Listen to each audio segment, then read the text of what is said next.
এজন্য আমাদের প্রিয় নেতা বঙ্গবন্ধু শেখ মুজিবুর রহমান খুব আফসোস করে বলেছিলেন, কোন দেশ পায় তেলের খনি, কেউ পায় গ্যাসের খনি, কেউ পায় সোনার খনি, আমি পাইছি চোরের খনি। বাড়িয়ে বললাম না তো?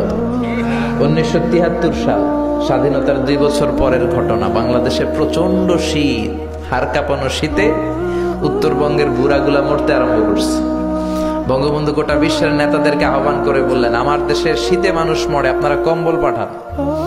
আন্তর্জাতিক সহায়তার অংশ হিসেবে কম্বলের প্লেন আসতে শুরু করলো, কার্গো বিমান দিয়ে কম্বল আসতে আসতে আসতে আসতে 7.5 কোটি কম্বল আসলো। বঙ্গবন্ধু আফসোস করে বললেন, 7.5 কোটি বাঙালি, 7.5 কোটি কম্বল, আমার কম্বল কই? নিজেই কম্বল পায় নাই। এজন্য উনি চেষ্টা করেছে, কিন্তু অনেক মন্ত্রীদের কারণে দুর্নীতি বন্ধ হয় না। আফসোসের সাথে বলতে হয়, আমাদের অর্থমন্ত্রী বলে 1,500 কোটি টাকা কোনো টাকাই না, এটা কোনো ব্যাপারই না। আবার ঘুষের একটা নতুন নাম উনি আবিষ্কার করছে, স্পিড মানি। উনি বলতেছে ঘুষ হচ্ছে স্পিড মানি, ঘুষ খাইলে কাজের স্পিড বাড়ে।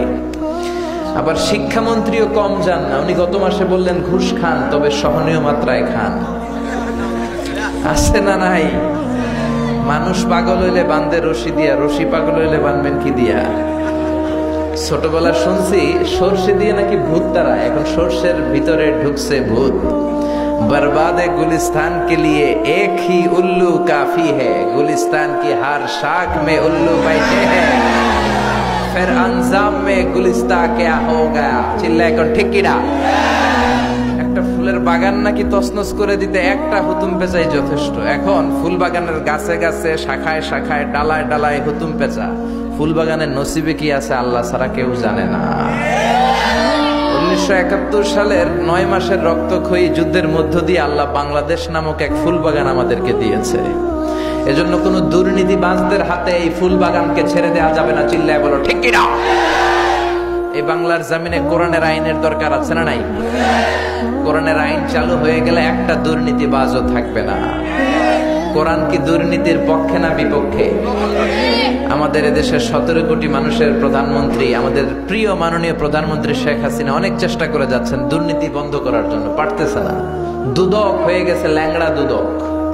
ওই দুদকের ভিতরে দুর্নীতি আছে না নাই? তো এই জন্য শুধু দুদক দিয়ে দুর্নীতি বন্ধ করা যায় না। দুর্নীতি বন্ধ করার জন্য আল্লাহ একটা কিতাব পাঠিয়েছে। কিতাবটার নাম কি? চিল্লায় বলেন কি নাম? এই কোরআনের আইন বাংলাদেশে চালু হোক আমরা চাই।